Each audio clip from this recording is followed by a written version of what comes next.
Now, I think my first guest is one of the best, if not the best, software analysts on the street. Joining me now, co-head of U.S. Software Equity Research at Citi, Tyler Radke. And Tyler, I remember when hardware was the red-headed chip of technology. Couldn't get a bid, had low PE ratios, right? You had small margins. All of a sudden, it's like now the roles have been reversed. And software just getting annihilated, I guess in part because they're taking money, to go after these big chip developments. But they're trading at multiples even below the COVID trough. So there's got to be opportunity there, no?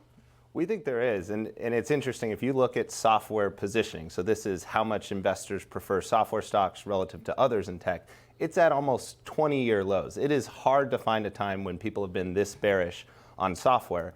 And what's surprising is 3-6 months ago, we were guns blazing on software. We came out of last year, interest rates were coming down. Right. We saw some budget flush, but the sector's had a really rough start to the year. But we think it's overdone. We think all these concerns of AI eating software are overdone at this point. Maybe, but eating the budget, though, that might have been earmarked for software, because we know in this last earnings season, whether it was Salesforce.com and other big names, sort of suggesting, hey, things are okay, but pushed out.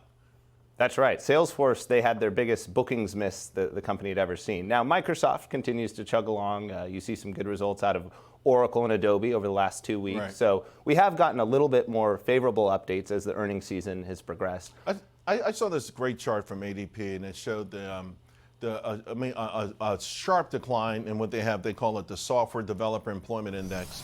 And I feel like maybe is there sort of a paradigm shift, because it wasn't long ago they were telling everyone learn how to code or these sort of things. Is the AI phenomenon making software irrelevant?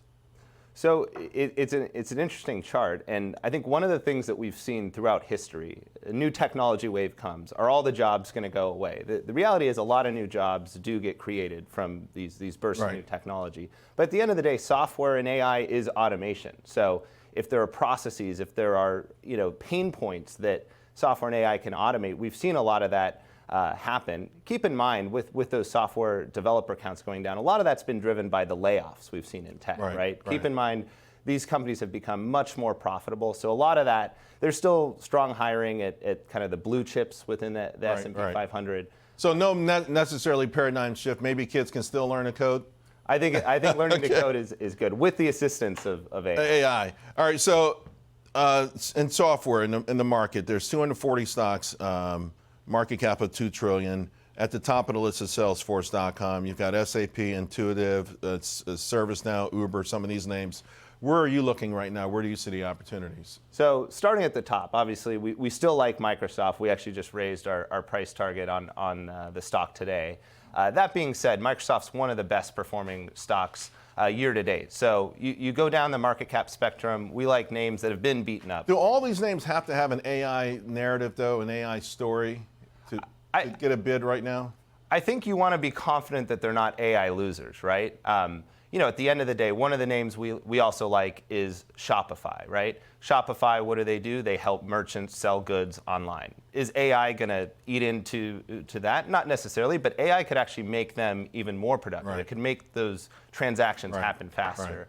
Right. So you want to be on the right side of AI, but you don't necessarily need to be the next Microsoft for yourself. You also said Mongo when you sat down. Didn't they get hammered here recently? They got absolutely hammered. Software as a service. Is that model still relevant? I think it still is, but I would distinguish the Salesforce of the world application software versus infrastructure or database software. Okay. There's going to be a lot more data with AI, right?